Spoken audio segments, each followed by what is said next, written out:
ഇതാണ് സ്കോട്ട്സ്ഡെയിൽ പട്ടണം. അരിസോണയുടെ തലസ്ഥാനമായ ഫീനിക്സിനോട് ചേർന്ന് കിടക്കുന്ന ചെറിയൊരു പട്ടണമാണിത്. അമേരിക്കയിലെ ചെറുപട്ടണങ്ങളൊക്കെ ഇങ്ങനെയാണ്. സ്കോട്ട്സ്ഡെയിലിന്റെ പ്രാന്തഭാഗങ്ങളിൽ ധാരാളം ഗോൾഫ് കോഴ്സുകളൊക്കെ കാണാം. നിരവധി റിസോർട്ടുകളും ഈ പ്രദേശത്തുണ്ട്.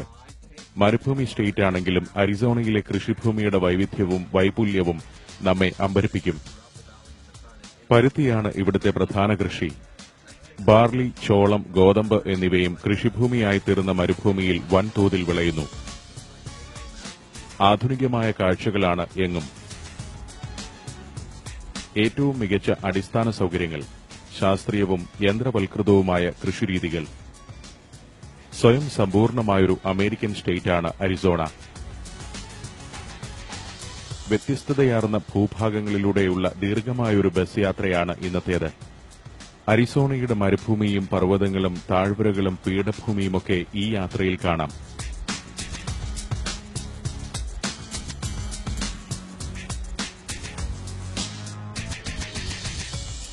സ്കൂൾ ബസ്സുകൾ നിരന്നുകിടക്കുന്നു. ഒരേ രൂപമുള്ള ഒട്ടേറെ ബസ്സുകൾ. അമേരിക്കയുടെ ചെറുഗ്രാമങ്ങൾ ഇങ്ങനെയാണ്. ചെറിയ വീടുകൾ, അവയ്ക്ക് സമീപം വലിയ സൂപ്പർമാർക്കറ്റും ആശുപത്രിയും പോലീസ് സ്റ്റേഷനും ഫയർഫോഴ്സ് ഓഫീസുമൊക്കെ ഉണ്ടാവും. വമ്പൻ ഫാസ്റ്റ് ഫുഡ് ചെയിനുകളുടെ ഒരു സെന്റർ വരെ ഗ്രാമത്തിൽ കാണാം.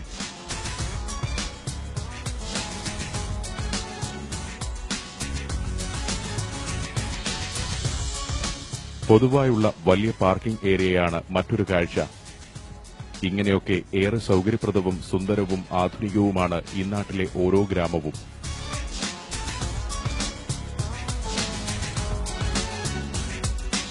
മരുഭൂപ്രദേശമായതിനാലും കാലാവസ്ഥയുടെ പ്രവചനാതീത സ്വഭാവം മൂലവും ഒരു കാലത്ത് ജനസംഖ്യ നന്നേ കുറഞ്ഞ സ്റ്റേറ്റായിരുന്നു അരിസോണ.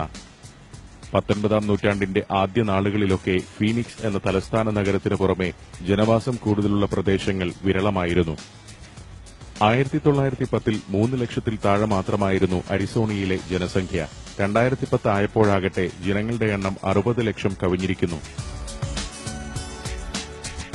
ഇപ്പോൾ അടിസ്ഥാന സൌകര്യങ്ങളുടെയും ജീവിത നിലവാരത്തിന്റെയും കാര്യത്തിൽ പുറമേ നിന്നുള്ള കാഴ്ചക്കാരെ അത്ഭുതപ്പെടുത്തുന്നു.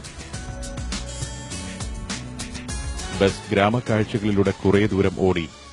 ഡ്രൈവർ ക്രിസ് പിന്നെ അത് കുറ്റിക്കാട് പോലുള്ള ഒരു പ്രദേശത്തേക്ക് ഓടിച്ചു കയറ്റി.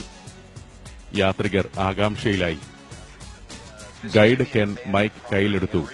ഇവിടെ അല്പനേരം വിശ്രമിക്കാമെന്നും വിശേഷപ്പെട്ട ചില കാഴ്ചകളുള്ള പ്രദേശമാണിതെന്നുമൊക്കെയാണ് പറയുന്നത്. പഴയൊരു കെട്ടിടത്തിനു മുന്നിൽ ബസ് നിന്നു. ഞങ്ങൾ അതിൽ നിന്നിറങ്ങി. പിന്നെ മരുഭൂമിയുടെ പല വഴികളിലൂടെ നടപ്പു തുടങ്ങി. ഇതാണ് കെൻ പറഞ്ഞ കാഴ്ച. കാക്ടസ് എന്ന് പൊതുവെ അറിയപ്പെടുന്ന കള്ളിമുൾച്ചെടിയുടെ വ്യത്യസ്തമായൊരു വകഭേദം. കാട്ടുപൊന്തകൾക്കിടയിൽ അങ്ങിങ്ങ് കള്ളിച്ചെടി തലപ്പുകൾ കാണാം. അവയെ അടുത്തു കാണാനായി മരുഭൂമിയുടെ വഴിയില്ലാ വഴികളിലൂടെ ഞങ്ങൾ നടന്നു. അലങ്കാര ചെടികൾ എന്ന നിലയിൽ നമുക്ക് സുപരിചിതമാണ് കാക്ടസ്. എന്നാൽ ഇത്രയും ഭീമാകാരനായ കള്ളിമുൾച്ചെടി അധികമാരും കണ്ടിരിക്കില്ല. മുള്ളുള്ളത് എന്നർത്ഥം വരുന്ന കാക്ടോസ് എന്ന ഗ്രീക്ക് പദത്തിൽ നിന്നുമാണ് കാക്ടസ് എന്ന പേരുണ്ടായത്. നാമത്തെ അന്വർത്ഥമാക്കുന്ന വിധം അനേകം മുള്ളുകൾ ഇതിന്റെ ഓരോ ഇണരിലും നിരയൊത്തു നിൽക്കുന്നു. കാക്ടസ് ചെടികളിലെ സഗ്വാറോ എന്ന ഇനമാണ് ഇവിടെയുള്ളത്. 4 നില കെട്ടിടത്തേക്കാൾ ഉയരത്തിൽ വളരുന്ന ഇവയുടെ ആയുസ് എത്രയാണെന്നോ? 150 വർഷം. വല്ലപ്പോഴുമേ ഇവ പുഷ്പിക്കൂ.